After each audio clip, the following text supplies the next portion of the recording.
We Need Each Other is a podcast about the importance of human interaction. It provides reminders that we are not intended to live in isolation. Human beings need each other. The things about another that pisses you off and the things that take you over the moon are all opportunities to see through another's eyes, recognize their intrinsic value, and then look more deeply within ourselves to find the love that's always there. So, welcome to this episode of We Need Each Other. I just want to remind the listeners that We Need Each Other is an offshoot of my nonprofit of the same name. And the vision statement for We Need Each Other is raising the conscious awareness of the intrinsic value of every human being, one conversation at a time. And that's really kind of why I'm so excited about this next guest, because that's exactly what I observed happening through a posting that she did. So let me just very briefly tell you that we have with us Carla New. Carla is a resident of Columbus, Ohio. She's been married for 20 years and she is the mother of 2 teens. She's a senior project manager of e-commerce projects at Bath and Body Works. And I have to tell you, Carla, 15 years ago, somebody gave me a gift of a Japanese cherry blossom. And I'm very hard on fragrance, and I fell in love with it. I've been using it ever since then.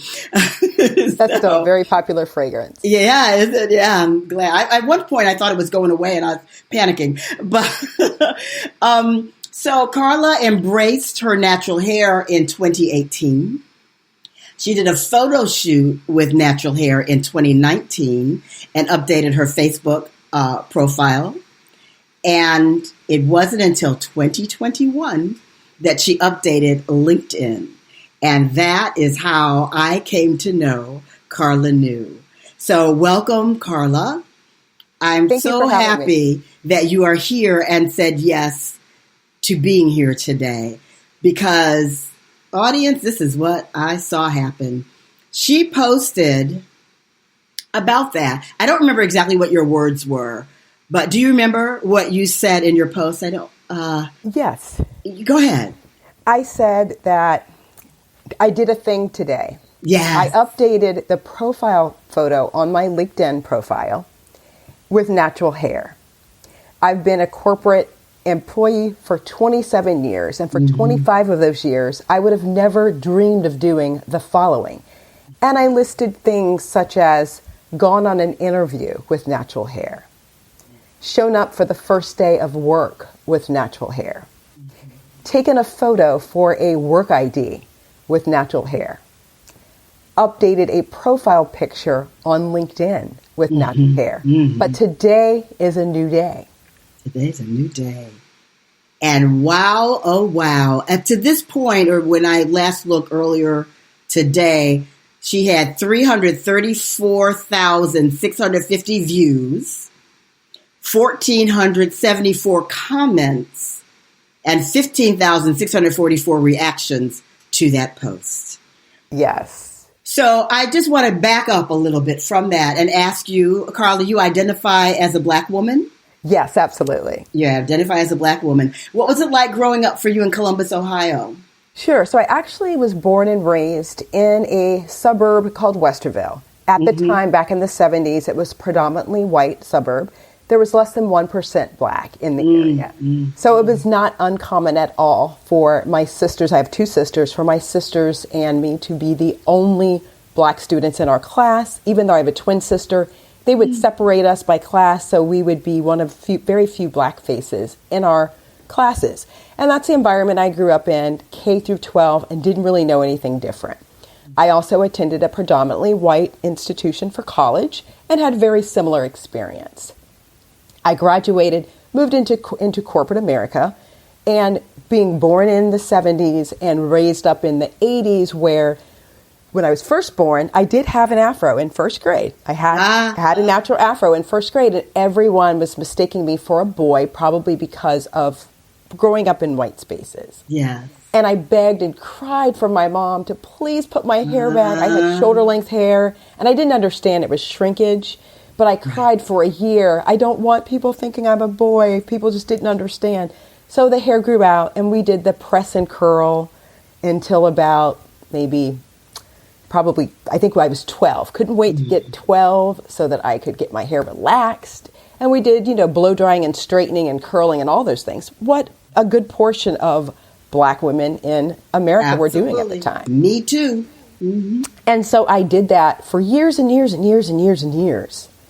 Finally, in 2014, I had a lot going on and wasn't making regular trips to a hair salon. And kind of by default, my relaxer started growing out. And I thought, maybe I can go natural and let the relaxer grow out. But I had not embraced the natural look.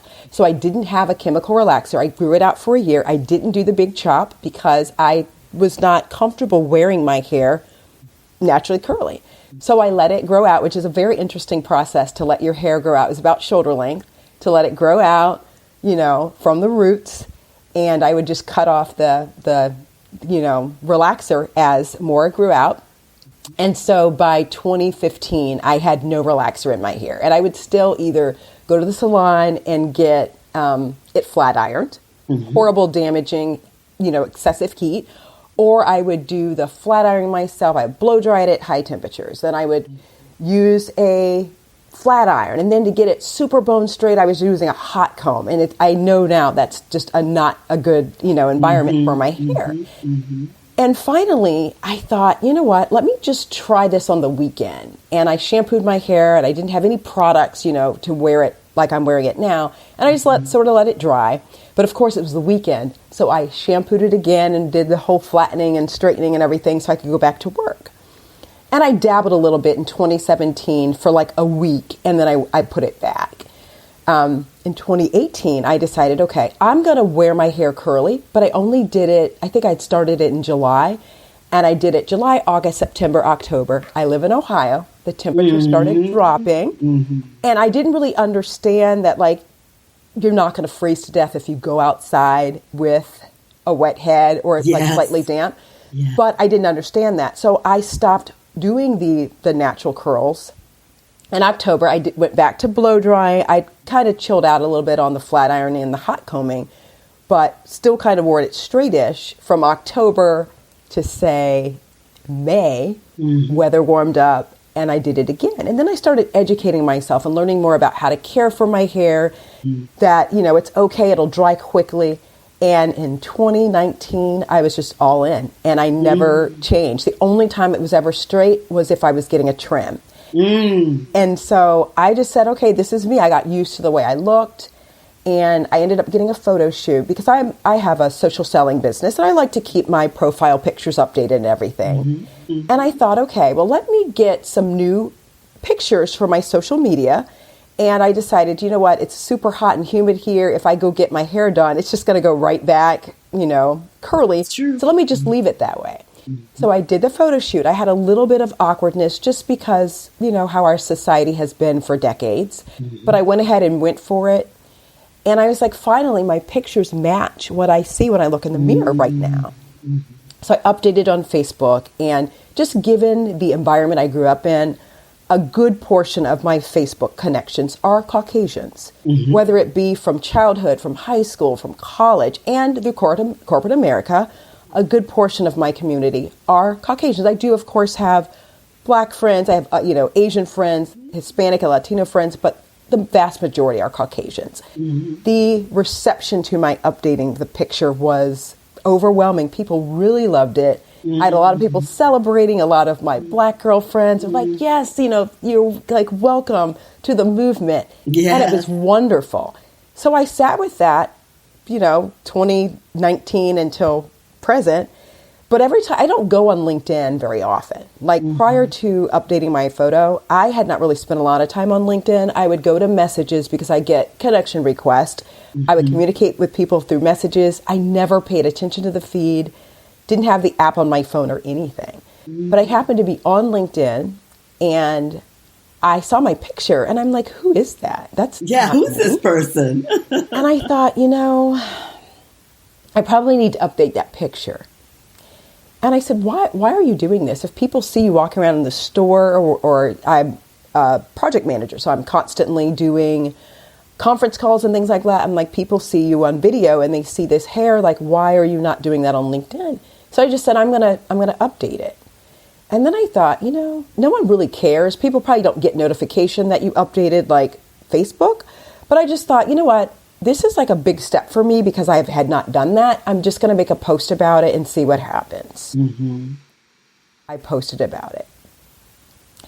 I posted like 4 p.m., like after a conference call. Mm-hmm. Was closing out my day. I heard some dings in the background, but didn't really connect that it was LinkedIn.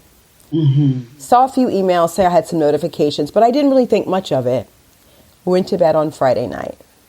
Woke up on Saturday morning. My phone.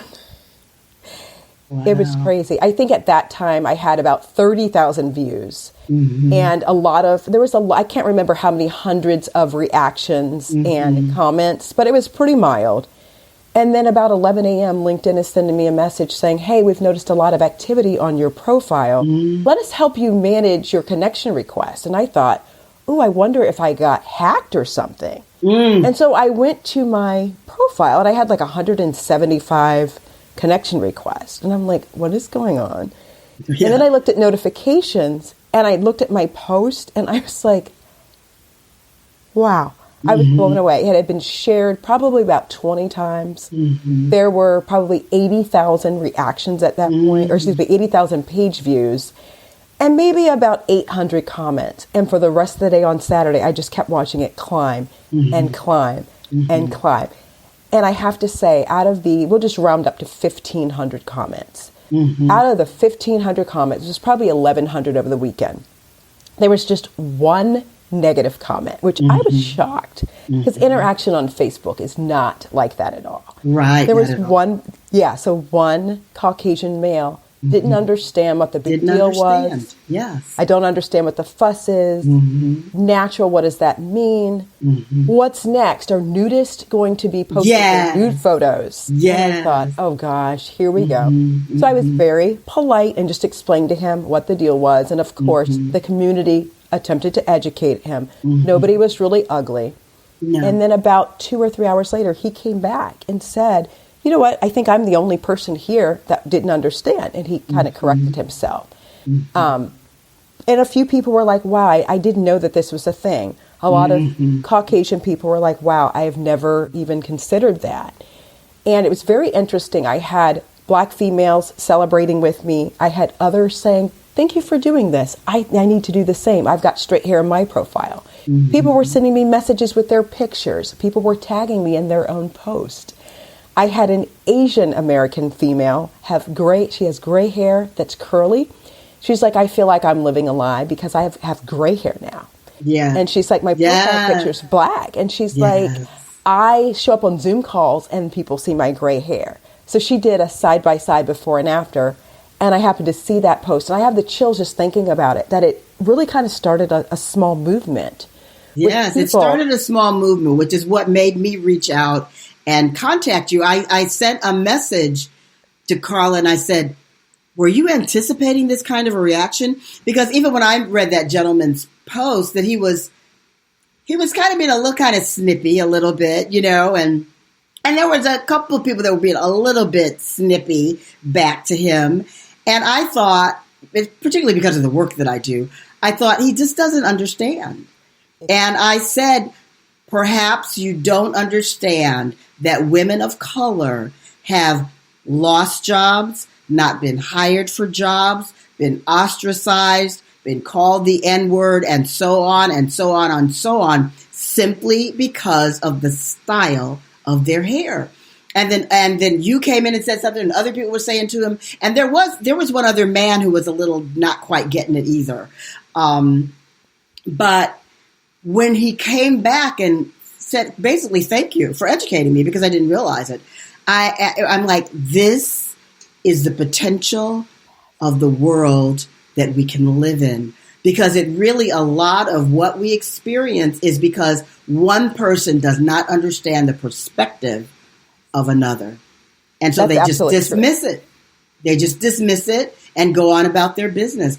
But because the conversation, the comments, it was It was phenomenal, Carla. I mean, there was a white woman who said that she was white and she had curly hair, but she didn't feel comfortable wearing her curly hair to work. She straightened it all the time.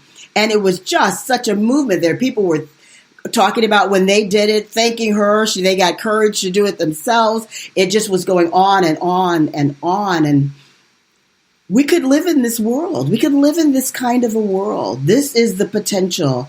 And that is why I wanted to have you here. Thank you. So when you first started wearing your hair natural at work, was there any kind of reaction to it at all? So thank you for asking about that. So of course, because of just, growing up in the 70s and 80s and perception, and it was kind of an unwritten rule. You just kind of knew that it's best to wear your hair straight. It was even written in dress codes at schools and, home offices. Corporate America had dress codes saying what is acceptable. And it would typically have things like braids and dreads and locks and things like that. And certain institutions really they wanted your hair a certain way. Mm-hmm. And so I just sort of grew up with the impression that I had to have the straight hair. Mm-hmm. And so when I did my hair on a Sunday, and I was kind of uncomfortable going to work, but I said, well, you know what, you have to go to work. So I went to work. I pulled into the parking lot. I sat in my car for about 15 minutes, just giving myself a pep talk because I did not know what the reaction was going to be. Yeah. And all of my coworkers are so cool. And I figured it was going to be okay, but it's still, it's a big, bold step. Mm-hmm. So I walked in there and, some people just don't notice anything around them. Mm-hmm. Some people didn't say anything. Absolutely. Others were like, wow. Mm. Some people don't understand black hair. So the first question was, did you get your hair cut? Did you get your hair cut? And I would pull it down to, show them the length and they'd be amazed that it would pop back up. Mm-hmm. And others, how did you do that? How long did that take you? A lot of curiosity questions. Mm-hmm. Most people were amazing with it. And then some people just didn't care. They're like, oh, I love how you can switch one your way hair or the other. Right? Mm-hmm. And so I did it for the first week and then I put it back. Mm-hmm. I just kind of straightened it and I kept going back and forth. But then that next year is when I did it a little bit longer. Mm-hmm. So it was fun. I have not to date had any negative conversations to my face about my hair. Mm-hmm. I just had to get over the insecurity about it and the perception that I thought that other people had. And that has a lot to do with it, Carla. Yes. It's what we believe. And I find that that's so true with so many things. We've been caught up in beliefs about things. And so we keep manifesting them. And we don't even realize that we're manifesting them. Because for me, I'm 69 years old. So, I was out there before you. But I worked in the 70s in Houston, Texas. I worked for IBM. I wasn't much of an IBMer. I was in sales and marketing is my background. And, I always tell the story that, they wore those pinstripe suits and wing-toed shoes. And even the women wore those too. I'm like, I can't do that. I wore my pretty dresses and my blazers, And after 2 years, I was like, I don't want to do this anymore. This is just not me. I need to be in a more creative environment. And Cicely Tyson, I posted it at her passing, this cover. On the cover of Ebony magazine, she had her hair in all these individual braids with a little ponytail up here. And I was like, I want that style. And I flew home to Chicago, had a braider braid my hair. It was 300 braids because I thought I'd go back to IBM and they would want me to leave and they would look at me funny, say something wrong. They did not look at me any kind of nothing. I mean, just not, I'm sure they were talking about it behind my back, but they did not look at me any kind of way. So that didn't work. And, and one of the comments that I made on your post was in the early 90s, I had left corporate America, was teaching yoga in my own thing, and ended up I was going to move to Denver. Somebody told me that they were looking for someone in advertising. And I thought, well, I need to, have income when I moved to Denver. But my hair was in locks. And so I went for the first interview and my hair was pulled up, nicely coiffed, in my locks. And they called me back for a second interview. And I'm like, well, they need to know who I am. So I pulled my locks down, shook them out, And again, they paid no attention. They didn't care about my hair. They didn't care about my hair.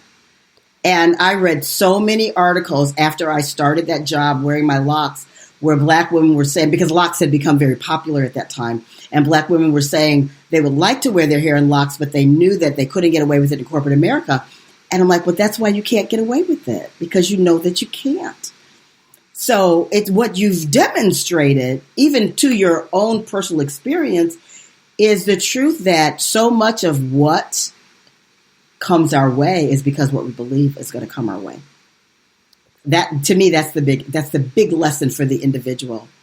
And a lot of people will go, well, no, that was just her experience, but there's a lesson to be learned there.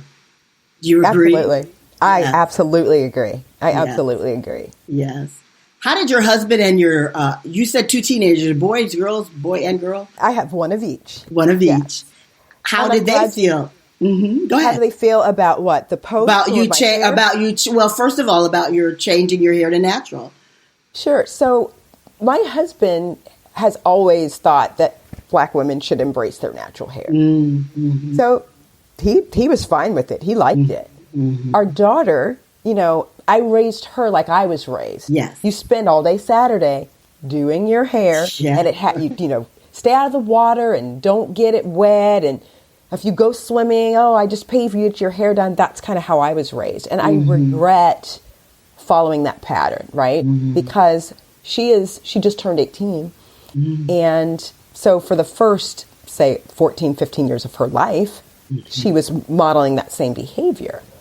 And I kept asking her, you should wear your hair like mine. Because, I'd say, okay, Jaden, it's Saturday. Yeah. Time to get your hair done. Oh, do we have to? And I'm like, well, you can wear your hair like mine. It was not until the pandemic. Wow. And she realized, okay, I'm not really going to be going anywhere. And I did shampoo her hair. And she's like, oh, gosh, the drying and the detangling and the straightening. And she goes, can you just leave it in an afro? I said, sure, let me put some product in it. And that was probably June or July of last year, and she has not looked back. That's She has wonderful. not looked back. Now, I did not get her a chemical relaxer. I never got a relaxer for her. I wanted her to make that choice when she became of age where she could take herself to a salon and make that appointment. So we had that going for her. So her hair is 100% natural and always has been. Yeah. And now she wears her hair natural, and we look just alike. So it's like we're little twins. Yes. Yeah. I love so it. there was, and my son, he, male's hair is typically different. Yeah. He has been kind of growing out an afro since he was in 5th grade. Ironically, we spent a year in Irvine, and when we moved to Irvine, it's different in Irvine than it is in Columbus, Ohio. When we were in Irvine, he let his hair grow out. He used to wear a low fade. When we moved to Irvine, he let it grow out because the diversity is a lot different. Because we live in a neighborhood very similar to where I grew up. There's more Black population. I would say it's about 20%, but of course the majority is Caucasian. And people are not they don't go as natural, or at least back in, say, 2015, 2016, they weren't around here. And so when we moved to Irvine, he noticed other people around him, and he started letting his hair grow. So he had a longer afro, and he's got the same great hair I do. And so it was pretty long when we came back. We actually moved back to Ohio, same school district and everything. And his friends had very interesting reactions. Why is your hair like that? What are you doing? That made him self-conscious, and he did ask to cut it. He had cut it. He was in 6th grade when we moved back. So he cut it all of 6th grade. And then 7th grade, he noticed that other Black males in his school were just doing their thing. So he slowly started letting it grow. Now he has a fro as well. And so what I like is that my children got to see me make the transformation still when they're in their youth. And I love that my daughter embraced it too. Because why do we need to change our hair from the way it grows from our scalp? Our hair is beautiful. I had no idea my hair could do this. I had no idea about 4C.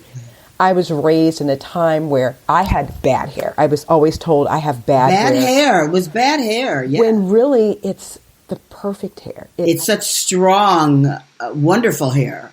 And I can do, I really feel fortunate because I have 4C hair. I don't have to do anything to it. I shampoo it. I put product in it. It coils up. I have friends who literally spend an hour twisting every lock. Yeah. Or they will braid it and then do a braid out and twist out. I don't have to do anything. You're like, I don't even have to do that. Right. And so, because you know what you got, Carla? You got good hair. And I just didn't understand. I didn't know anything about it. And I thought, gosh, had I only known this years ago, I would have never got a relaxer. But you know what? When you know better, you do better.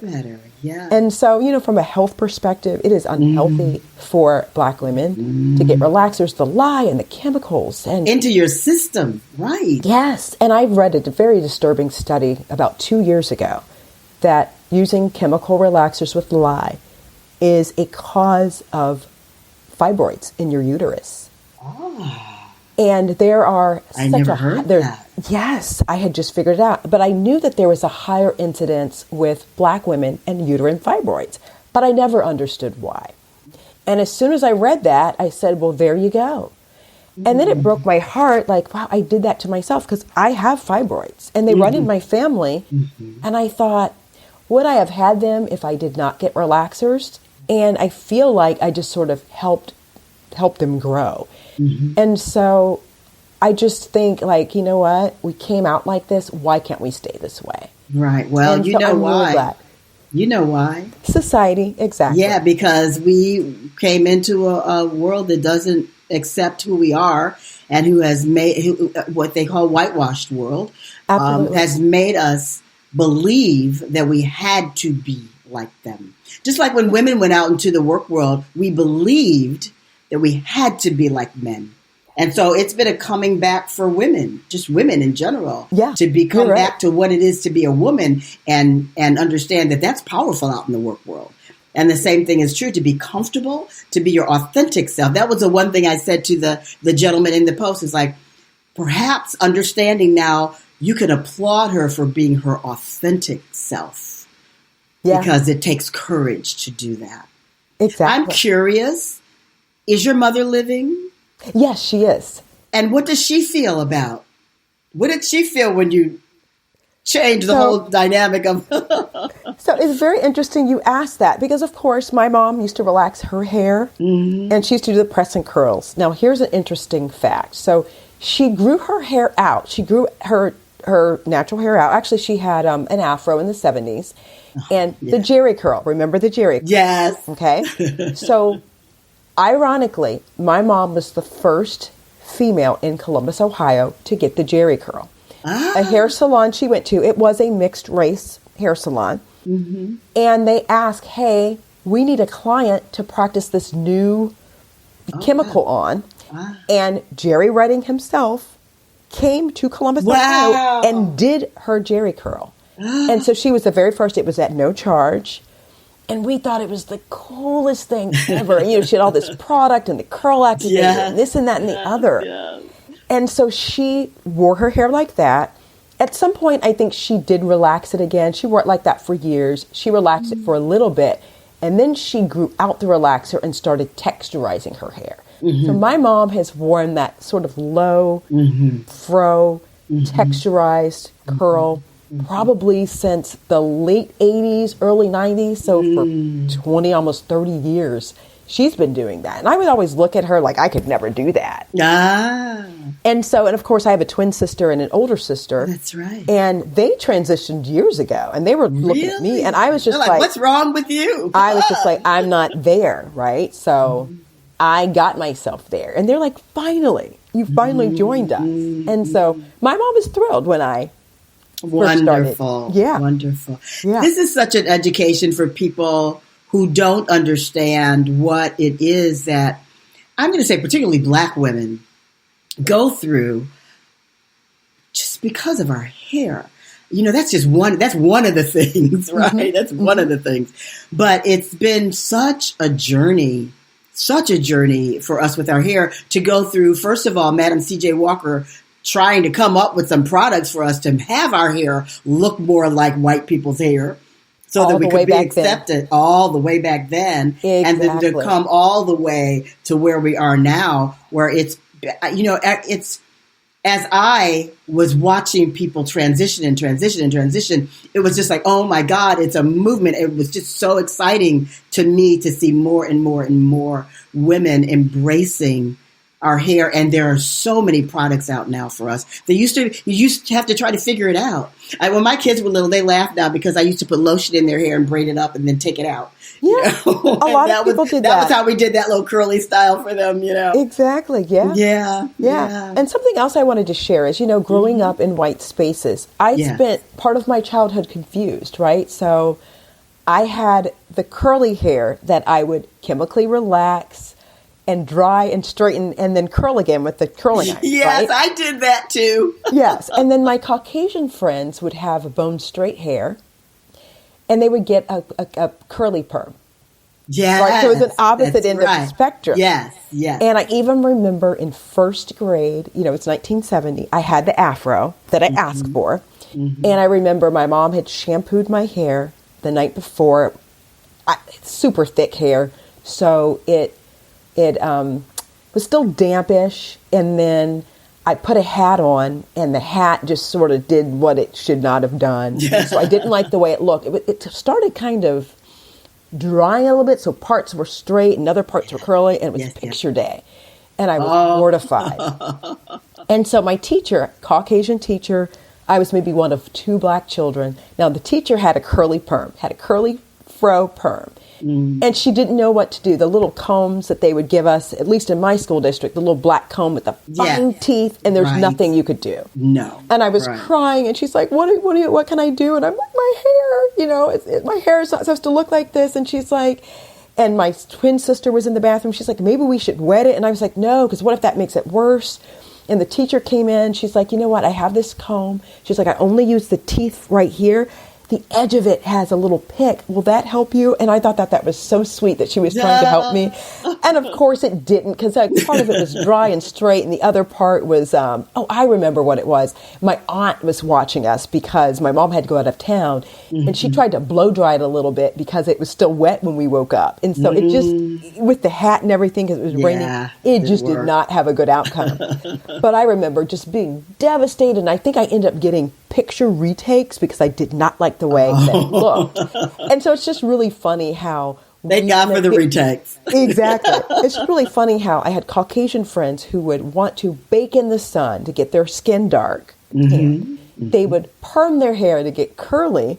And I never hid from the sun or anything like that, but I was always trying to get my hair to be less thick and straight and smooth. And it's really interesting how some people were doing that to get the curly hair. They wanted the volume and the fullness and everything. But then I would observe racist people making fun of black dark skin, making fun of full lips and wide noses and voluptuous figures and curly hair. But then they're going to tanning beds or running to Myrtle Beach on vacation and laying out in the sun and getting collagen in their lips and butt implants. And I thought, it is interesting, isn't it? Why are you're making fun and ridiculing people who have this natural beauty? But then you go out and try to emulate that. That was always confusing to me. I never really understood that. It's confusing, I think, to all of us. Yes. I remember, Carla, had to have been in the 70s. It would have been in the 70s, the first time I ever saw a tanning bed. I was working for the Gillette company, so I was out and about in my car going from, I'd have to stop here and stop there. And I saw a place called Better Than the Sun. And I was like, what does somebody think is better than the sun? I was like curious. So I wander in this place, and there was only the one person that worked there. There was no one else in the place. And I said, what is this place? And she said, oh, it's a tanning salon. I was like, a tanning salon? And she demonstrated. She showed me the beds, and we lie in the beds, and I said, but why do you do that? She said, because we're white and pasty. And I said, oh, so you want to look like me? She said, yes. I said, okay, I got it. But it's exactly like you said, we've been criticized and humiliated and everything for who we are, and yet we're continuously imitated. Exactly. Continuously imitated. Exactly. I remember being in junior high school, and I obviously have full lips, and I remember going like this a lot, or kind of talking like this, because people were constantly saying things about my lips. And ironically, my best friend had full lips for a Caucasian, and people were always calling her the N-word lips. And that would just hurt my heart. And I thought, gosh, if they're saying that about her, I think they knew better than to say that about me. To your face, yeah. But I just thought, and she was extremely self-conscious about her lips. And it just always puzzled me. And then, maybe 10 years after graduation, people are getting collagen and Botox in their lips to make their lips full. And there's, plumping cream and lip gloss and lipstick that will make your lips look full. And that has always just been very ironic to me. Yeah, I always say we've been imitating people imitating us. Yes. Exactly. So it's time for us to be authentically who we are. Yes. So I applaud you for what you've stepped into. And I know it feels mighty good. You know what? It does. It does. Yeah. And like I said, I didn't really realize there was a feed on LinkedIn because I just don't use LinkedIn that way. And so when it all happened and just the post has been shared and people are commenting, and it's still like I still am getting a lot. It's still going. I've noticed it. Going. Yes. It's gone up about 6,000 views this week, which is still a lot. Wow. Comments are still growing. I still have like 271,000 connections waiting for me. I don't even know what to do with all of them. Some of them are not quite legit, Yeah. So I have to kind of vet those. But I've made some beautiful connections. I've met you. Yeah. We've built a connection and a relationship. I've met some other people who would like to do some sort of collaboration or interviews. Other people are just like, you know what? Thank you. You gave me the courage. It's really empowering to know that something little that you did. I just no one really cares that I updated my profile picture, but I care and I want to share my story. And I had no idea it was going to resonate with so many people. And the interesting thing is, I've been on LinkedIn probably since 2006 or 7. I forgot I was connected to so many people, right? People are now starting to come back that I worked with 10, 15 years ago. Oh my gosh, look at your hair. Oh my gosh, wow, I'm so proud of you. Oh wow, that's great. Or wow, I never realized that you were going through that when I worked with you. Yeah. I remember one of my employers, they did all these things. They would promote people and spray them with water guns at the promotion, at the quarterly meeting outside. And I remember being horrified, please let no one around me get promoted. Right. If my hair gets wet, I don't want to be up all night on a Thursday night. And I would tell people, if you get my hair wet, you're going to come to my house. Me and you. And they thought, oh my gosh, this girl is crazy. But I was serious, right? Because when you get relaxed hair wet, that's not good. Now I don't care. I don't even have an umbrella sometimes. I'm like, whatever. I know, right? Same but here. I just think about how much my hair controlled me. I would swim with a swimming cap. I wouldn't go places because, it's raining. I can't do that. It's raining, or running and all that stuff. I remember kind of squashing some fun with my daughter. Nope, you can't get your hair wet. I remember she had a field day and I got her hair done, and I thought I just spent $80 getting her hair done, and it was a water day, and I made her put on a baseball cap, and I thought, you know what, that was so wrong to do. She was just wanting to have fun, and I was so worried about her hair and getting it wet. But that was how we were all conditioned. I shouldn't say that's all, how we were conditioned. A good portion of us were conditioned to kind of grow up. And I thought, why did I do that? Fortunately, she's embraced her natural hair and she's got the same type of hair I do. But I just thought, all those Saturdays that we spent 3 hours doing hair. And I go back to my childhood, 3 sisters. My mom would literally spend all day doing our hair. Pressing hair. We would start at 7 a.m. Burning it. Oh. Yes, exactly. And here's the interesting dynamic. So we would not want to go outside to play in our all-white community until our hair was done, right? So you wanted to go first. So you started at 7. You might be done by, say, 11 or 12. Oh, you'd have the rest of the day. So a friend would knock on the door. Can Carla come out? No, I'm getting my hair done. And my mom might have shampooed it and put it in plaits. And then I put the hat on because my friend didn't understand the plaits. Mm-hmm. So then they come back.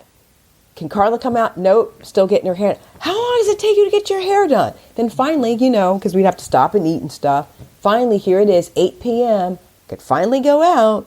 Wow. And then the street lights were coming on. Yes. And so I thought, gosh, how much of my childhood could it have been differently? Because every Saturday, my parents were heavily into the church. My dad was a deacon, so we were always in church on Sunday.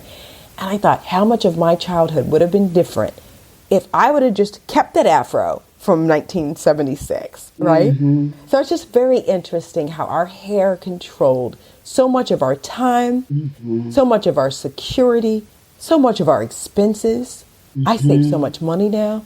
So much of the activities that we did or did not do. Mm-hmm. I remember turning down invitations to go swimming, going on vacations, just tropical vacations. And I'm not in that pool because guess what? I do not want to have to do my hair on vacation.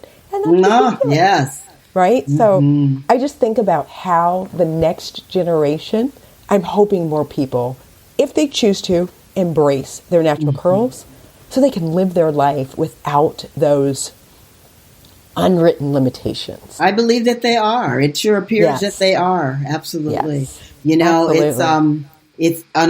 I call it being unapologetically Black. This is what Black Francesca is. I don't have to assimilate into anything. This is me. I have my place. I have my seat at the table. Yes. Exactly. Assimilating in your home country where you were born and raised, right? Exactly, right? Yes. That we built. Okay. Exactly. Yes, absolutely. But the response just has been so beautiful. I've met some lovely people. Mm-hmm. And just thank you so much for inviting me here today to share my story. Thank you for saying yes. I was so happy. I was like, I just have to ask her, can we do a podcast on this? And I want to have, because there's a white woman, I have a webinar called A Seat at the Table. And it's tonight, actually. We have a panel of white women and Black women. And I asked them to ask questions. Sure. To send my production team the questions. And we would pick one from each. And one of the white women said, her question was, what was it like when you were children getting your hair done? Was it a bonding experience? I was like, she has no idea what it was like for a Black child to get her hair done.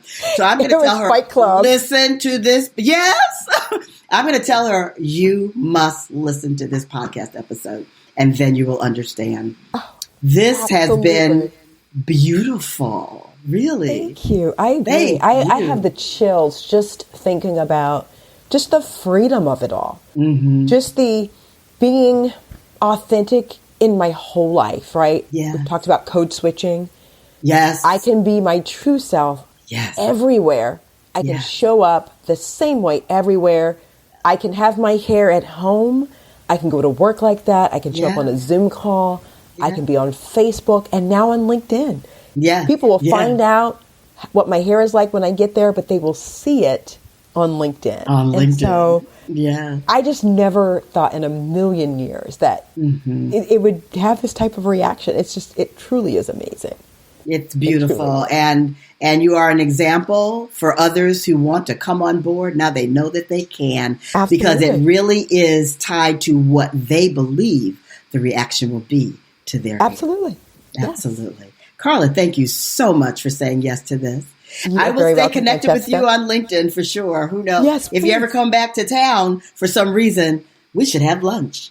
Absolutely. Yes. Our daughter has applied to several colleges in California. Good. She's been accepted there. So all right. You never know. Absolutely. You never know. I would love to meet you in person. Absolutely. Likewise. Thank you very much. You're welcome. Thank you, Francesca. Very nice to meet you. You too. Take care. You too. Thank you. Question was, what was it like when you were children getting your hair done? Was it a bonding experience? I was like, she has no idea what it was like for a Black child to get her hair done. So I'm going to tell her, listen to this. Yes. I'm going to tell her, you must listen to this podcast episode and then you will understand. This has been beautiful. Really. Thank you. I agree. I have the chills just thinking about just the freedom of it all. Mm-hmm. Just the being authentic in my whole life, right? Yeah. We talked about code switching. Yes. I can be my true self everywhere. I can show up the same way everywhere. I can have my hair at home. I can go to work like that. I can show up on a Zoom call. I can be on Facebook and now on LinkedIn. Yeah. People will find out what my hair is like when I get there, but they will see it on LinkedIn. And so I just never thought in a million years that it would have this type of reaction. It's just, it truly is amazing. It's beautiful. And you are an example for others who want to come on board. Now they know that they can. Absolutely. Because it really is tied to what they believe the reaction will be to their Absolutely. Hair. Absolutely. Yes. Carla, thank you so much for saying yes to this. You're I will stay welcome, connected Francesca. with you on LinkedIn for sure. Who knows? Yes, if you ever come back to town for some reason, we should have lunch. Absolutely. Yes. Our daughter has applied to several colleges in California. Good. She's been accepted there. So all right. You never know. Absolutely. You never know. I would love to meet you in person. Absolutely. Likewise. Thank you very much. You're welcome. Thank you, Francesca. Very nice to meet you. You too. Take care. You too. Thank you.